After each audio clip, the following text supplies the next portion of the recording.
Hi, everybody. So, good afternoon. My name is Adeline Garcia, and I am the director of the Janus Center for Youth in Crisis.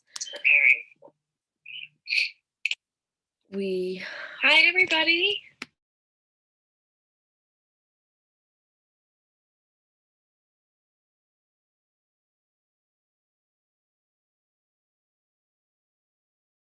I don't know what happened there. So, let's try this again. So, again, my name is Adeline, and I'm the director of the Janus Center for Youth in Crisis.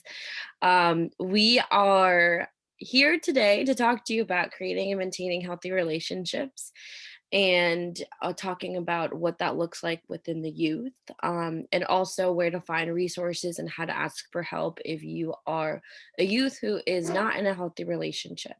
And we are here to talk a little bit further on that.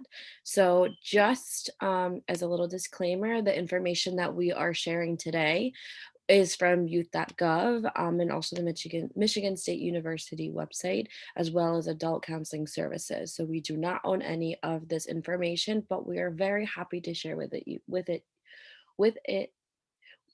We're happy to share it with you today.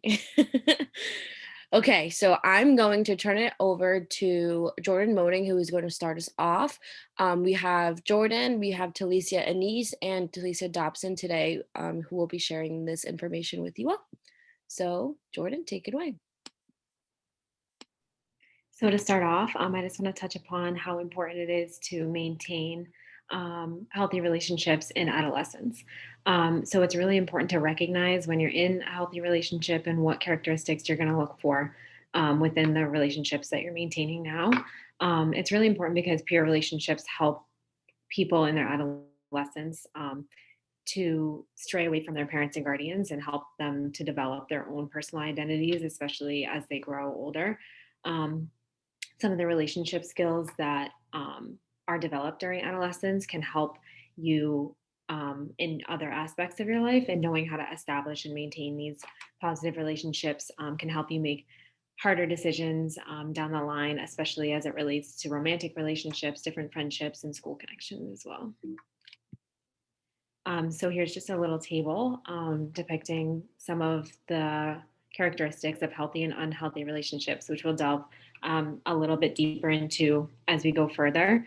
But some of the healthy relationship qualities that are common are equality, honesty, physical safety, respect, comfort, sexual respectfulness, independence, and humor. And then some of the unhealthy relationship qualities that you can look for in your relationships and watch out for are control, dishonesty, physical abuse, disrespect, intimidation, sexual abuse, dependence, and hostility.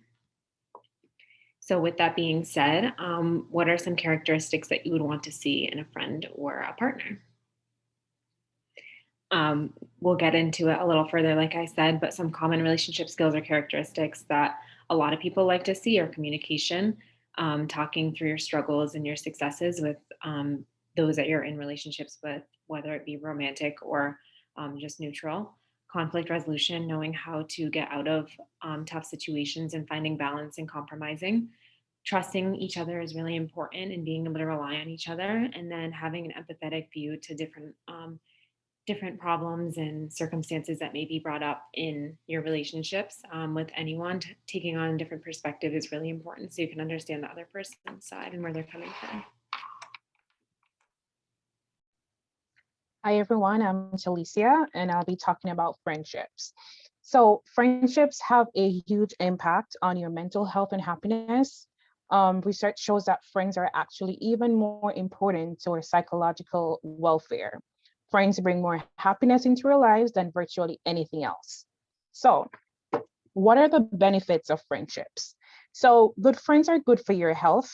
They can help you celebrate good times and support you during bad times. They also prevent loneliness and give you a chance to offer companionship as well. They can also increase your sense of belonging and purpose, boost your happiness and reduce your stress, improve your self-confidence and self-worth. They help you cope with traumas such as divorce. So that's if your parents are getting divorced, serious illnesses, job loss, or the death of a loved one. They can also encourage you to change or avoid unhealthy lifestyle habits, such as excessive drinking or lack of exercise. So friends play a significant role in promoting your overall health. All right, so let's move on to what to look for in a friend. So a friend is someone you can trust and with whom you share a deep level of understanding and communication. A good friend will, one, show a genuine interest in what's going on in your life, what you have to say, and how you think and feel. They will also accept you for who you are, so you don't have to pretend. They will also listen to you attentively without judging you, telling you how to think or feel, or trying to change the subject. And they will also make you feel comfortable sharing things about yourselves, about themselves as well with you. So, as friends works both ways, a friend is someone you feel comfortable supporting and accepting, and someone with whom you share a bond of trust and loyalty. Okay, so now I'm going to touch on characteristics of healthy and unhealthy relationships. So the first one is healthy relationships. So respect for both oneself and others is a key characteristic of healthy relationships. In contrast, in unhealthy relationships, one partner or friend tries to exert control and power over the other physically, mentally, sexually, and or emotionally. So the first characteristic of a healthy relationship is mutual respect. Respect means that each person values who the other is and understands the other person's boundaries. The second one is trust. So partners or friends should place trust in each other and give each other the benefit of the doubt. The third is honesty. So honesty builds trust and strengthens the relationship. Number four is compromise. So in a dating relationship or friendship, each partner or friend does not always get his or her way. So you both should acknowledge different points of view and be willing to give and take. Now, number five is good communication. So each partner or friend should speak honestly and openly to avoid miscommunication. So if one person needs to sort out his or her feelings first, the other partner or friend should respect those wishes and wait until he or she is ready to talk. Number six, anger control. So we all get angry, but how we express it can affect your relationship with others. Anger can be handled in healthy ways, such as taking a deep breath, going for a walk, counting to 10, or just talking it out with your friend or your partner. Number seven is fighting fair. So we can all agree that everyone argues at some point, but those who are fair, they stick to the subject and avoid insults and are more likely to come up with a possible solution. So partner or friend should take a short break away from each other if the discussion gets too heated. Okay, so let's look at unhealthy relationships. So unhealthy relationships are marked by characteristics such as disrespect and control. It is important that you are able to recognize signs of unhealthy relationships before they escalate or before they become violent. So the first characteristics of an unhealthy relationship is lack of communication. So without communication, there is no foundation to building a healthy relationship. Number two, disrespect. So that includes name calling, breaking boundaries, and constantly questioning and criticizing the other person's choices and decisions. Now we go on to number three, which is dependency.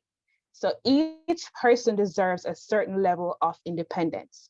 So if someone is dependent on you financially, emotionally, or psychologically, that could indicate an unhealthy relationship.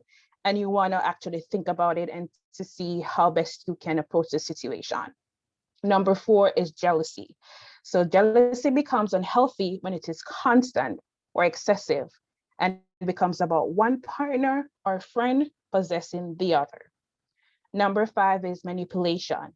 So manipulation takes many forms, and that includes mind games, convincing a partner or friend to ignore their wants, desires, or needs, and using guilt to manipulate others. And you have number 6, which is constant fighting. So while all relationships will have some conflicts in them, if you find yourself constantly fighting with your partner or with your friend, this could be a very bad sign. And as such, you shouldn't have to feel combative. And when you're with your partner, family, or friends. And the last one is controlling behavior. So behavior includes controlling where others go, see, and do. Examples include demanding social media passwords, checking text messages, and using intimidation or cohesion to get their way. Emotional, verbal, and physical abuse is also a form of control. So bullying is something that can be really hard to talk about, and it can also be really hard to recognize in a situation if you are being bullied or if you may be bullying someone. So getting started with it, it's intimidating, seeking to harm others, or coercing someone who you perceive as vulnerable. On the other side of this, you could be experiencing someone seeking to harm you, seeking to intimidate you, or seeking to coerce you, knowing that you are in a vulnerable situation or state right now. As we go forward, when we're talking about this, if you recognize that you may be doing this to someone or you are experiencing this yourself, it's really important to understand that you should go forward by talking to someone about it, someone that you trust and someone that is willing to help you. And so this could be someone in your school that you trust, a teacher, a faculty member, or an administrator, like a principal, a nurse, or a school guidance counselor that you feel can help you get out of the situation. If you do feel like you're being bullied, then it's also important to recognize whether or not you want to go forward with telling someone and leaving it anonymous, or going forward by stating their name. And so these are all things to consider as we go forward talking about it. So bullying affects relationships in a lot of different ways. It can affect everyone differently, but it, at the end of the day, does affect the person who is bullying and also affects those who are being bullied. So a lot of negative outcomes can come from bullying, including negative mental health outcomes, substance use, and suicide ideation. So it's really important to decipher whether you are bullying or being bullied, and if this is a concern to you, in order to help yourself out of the situation so that you don't have negative outcomes at the end. As kids who are bullied grow into adults, they may continue to struggle with self-esteem, have difficulty maintaining relationships, or avoid social interactions due to that fear that you're going to get continuously bullied. You also may have a hard time trusting others, and your impact with your personal relationships and work relationships may be altered as well. So like I said, it's really important to recognize if this is happening to you, and it's important to talk to someone that you know and that you trust about it. Some effects of bullying on individuals can be feelings of shame, sleep disturbance, changes in eating habits, low self-esteem, school avoidance, symptoms of anxiety, bedwetting, higher risk of illness, psychosomatic symptoms, so headaches, muscle aches, other physical complaints that you can't find really a reason for, poor school performance, or symptoms of depression. So again, if these sound like you, it might be time to consider if something or someone is bothering you at school to the point where you can consider it bullying, and then talk to someone about it. Conflict resolution is defined as the process for resolving a conflict, usually using specific strategies. So how do you get yourself out of a conflict? You can go to the next slide. Building your conflict resolution skills. So coping and managing conflict is one of the most important lessons that you can learn. And these skills can help you relate to others, as well as build confidence, competence, and self-esteem.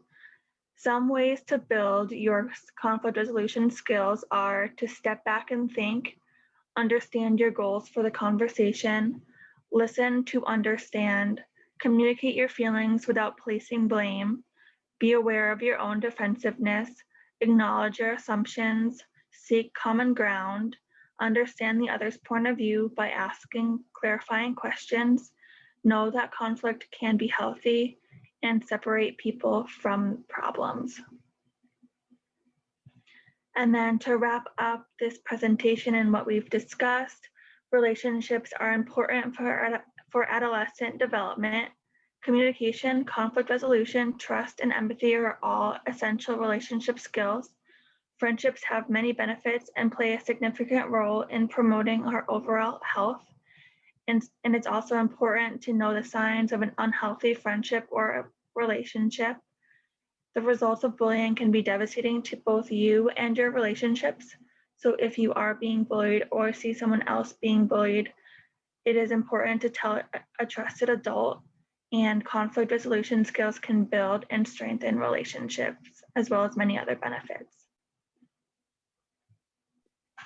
So thank you, Juliana, Jordan, and Talicia, for that presentation on creating and maintaining healthy relationships, but really diving into what are the steps a youth can take if that youth is experiencing bullying or any type of harassment or anything in that wheelhouse. We are really pushing to advocate for the youth at this time who may be struggling. As you all know, COVID-19 has had a big effect on our youth and ourselves, but especially on our youth who may not be as vocal as they could be.